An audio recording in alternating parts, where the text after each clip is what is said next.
Lors de la soirée de lancement des Moulins, Hugues de Jouvenel a conclu son intervention sur ces mots. Sur quel levier pouvez-vous agir, vous, au sein de vos cabinets, pour être réellement artisan de votre avenir et pas simplement victime d'un futur que vous subiriez? Autrement dit, l'avenir des cabinets dépendra avant tout de leurs propres actions.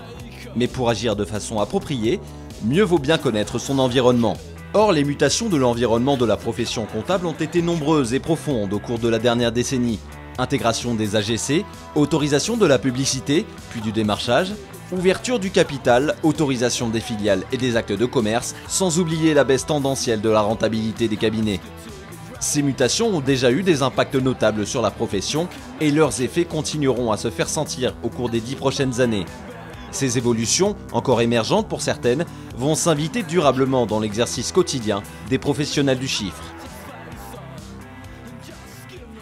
Perceptible depuis plusieurs années déjà, du fait notamment de l'amélioration des logiciels clients et de l'apparition de nouveaux acteurs plus créateurs de valeur, la banalisation de la mission traditionnelle va se poursuivre inéluctablement au cours des prochaines années, c'est une certitude.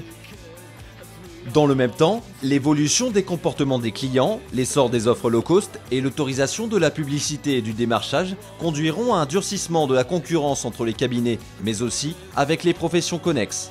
La nécessité pour les cabinets de proposer une offre plus globale pour mieux répondre aux attentes des chefs d'entreprise, sans toutefois renoncer à leur indépendance, le tout dans un contexte de complexification croissante de la législation, aboutira à la poursuite du développement des réseaux, groupements et autres alliances au sein de la profession. Les cabinets devront composer avec des besoins d'investissement accrus, ce qui pèsera mécaniquement sur leurs coûts, alors même que les départs à la retraite d'experts comptables vont se multiplier. Dans ces conditions, la taille des cabinets va augmenter.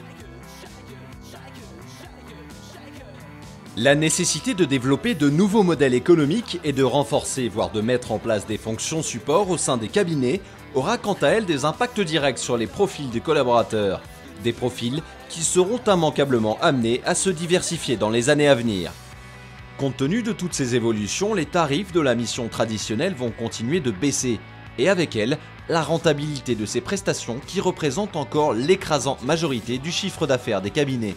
Pour enrayer cette baisse, les cabinets ne pourront faire l'impasse sur une réflexion en profondeur sur leur stratégie et sur leur mode de fonctionnement. C'est pourquoi les modèles économiques vont se multiplier au sein de la profession. Accroissement de la concurrence, baisse de la rentabilité de la mission traditionnelle, accroissement de la taille des cabinets et problèmes d'attractivité récurrents au sein de la profession, tous ces éléments imposeront une évolution des pratiques managériales au sein des cabinets. Autre élément d'importance pour la profession, dans un contexte de baisse tendancielle de rentabilité, la multiplication des départs à la retraite dans les années à venir aura un impact direct sur les prix de cession des cabinets qui baisseront dans les années à venir. Compte tenu des évolutions récentes des textes qui ouvrent la profession et du fait que la mission comptable présente un caractère évident d'intérêt général, le monopole ne sera pas remis en cause dans les années à venir. Reste à savoir si ce monopole est encore une bonne chose pour les cabinets.